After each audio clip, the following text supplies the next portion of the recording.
เมวันสตูดิโอเพื่อนบ่อยู่ขึ้นมาพี่กะน้อยกำลังเชียร์เกือบเอาก้าวขึ้นกระเทือนกระบะนี่ก็เชียร์กันตลอดก็เฮ็ดย่างกับมึงนี่กำลังเพลงแหละดูเพ่นก็เห็นคือกันกับกูกับฮูกับใบหนวกกับพังก็คือกันนี่แหละเพลงนั่นไงไหมพี่งานก็อยากนั่งกับมองนี่กับมึงก็เอาออกได้กับโทรศัพท์กูนั่งแตกได้กันหน่อยได้กำลังมายังโอ้กับกูก็อยากกินก็แบบมื้อคืนนี่เด้ก็เฮากินกับมื้อคืนนี่ก็ยังเมื่อคืนนี่บ่ก็อันนั้นแหละกระดูกชีนกระดูกชีนเมื่อคืนนี่นะเขากินกระดูกชีนกระดูกชีนบ่กับมึงก็อยากกินก็บอกกับมึงนี่ก็ยากนั่นเนาะก็อยากกินชื่อก็ให้กินก็ไปแหละกูสิทายนี่กูก็พาไปแล้วกูก็ไปนั่งกระโดนดอกก็อยู่มองนี่ก็กูก็เชียร์หน่อยโอ้ยมันเชียร์โอ้ยก็กูมากันแต่ละเทื่อก็กูไปชื่อใหม่ตลอดเลยเอาไปกระจักแล้วกูกับมึง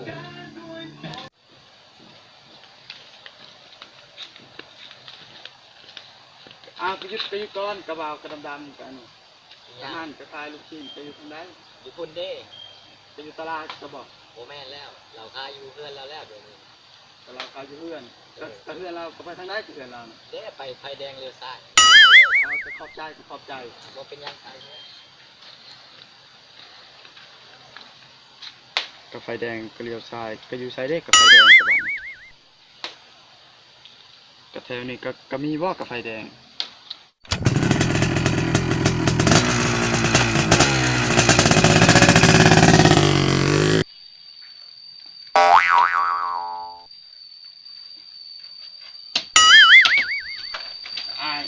อะไรกระจายหมดมันนี่ก็มีกระคายกระดูกชิ้นบ่บนนี่แหละลูกชิ้นเขาเลยเจ้าเท่าไรเดี๋ยวนี้นะกระดูกชิ้นอะไรก็มีบ่กระดูกชิ้นอีหยังกระดูกชิ้นกระดูกชิ้นนั่นเองก็บ่เคยเห็นบ่กระดูกชิ้นบ่เคยเห็นเลยเป็นอะไรกระดูกชิ้นจะบ่ฮู้บ่ก็มันจะเป็นหน่วยกำมลก็คือกำมลนั่นนี่บัดจะแนวนั่นแหละเคยบ่ต้องแม่ยังบ่เคยเห็นเลยเท่าเลย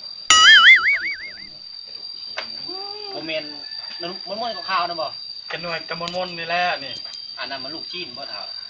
จากแรกกันเที่ยวฮอกระดูกชิ้นอันนั้นมันมีแล้วเอาเนาะเอาลูกชิ้นเนาะไอ้ตรงก็บ่เอานะกระดูกชิ้นกระเที่ยวกระเฮาก็บ่ได้บอกอันนั้นคือกระดูกชิ้นแต่มันมีแต่กระดูกมีแต่ลูกชิ้นในเท่าเจ้าก็อยากได้เงินกระเฮาก็แน่นอนก็แบบนี้โว้ยคอยบ่ได้ตัวเจ้าอะไรที่เอาเนาะลูกชิ้นเนาะก็บ่เอานะบ่มีลูกชิ้นกันนะกระทาก้อนกระเฮาไปทาหมูแล้วเด้อกับทานเชียวกระเฮาก่อนกระเพื่อว่ากระมันกระบอกจะดีกว่านี้เปลี่ยนใจใหม่ในโลดจะเอาลูกชิ้นมาเถอะนะก็อยู่นี่ก่อนเด้อก็จะพานอนได้กระเฮากระน้อยกระมาไหมเนี่ยของมันวะกระดูกชิ้นเกิดมันยังไม่เคยเห็นกระมือไงดิกระไปกระเชียเที่ยวกระเชื่กระดังได้บอกกระดูกชิ้นนะกระบ่ได้และ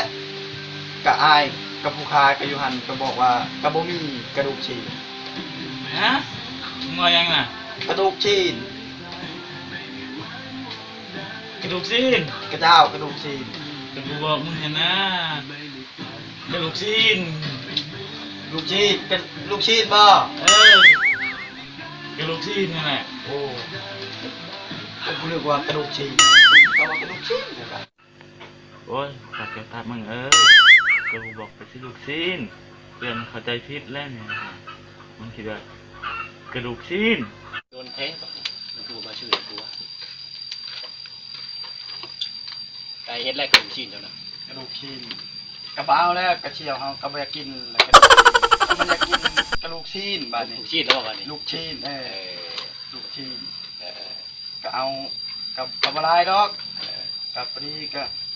ครึ่งนะก็ครึ่งก็ได้บอกกันเท่าไรบ่หลายดอก ก็เอากระครึ่งนั่นแหละ ชิโดชิโดในดอกอ่ะ โดย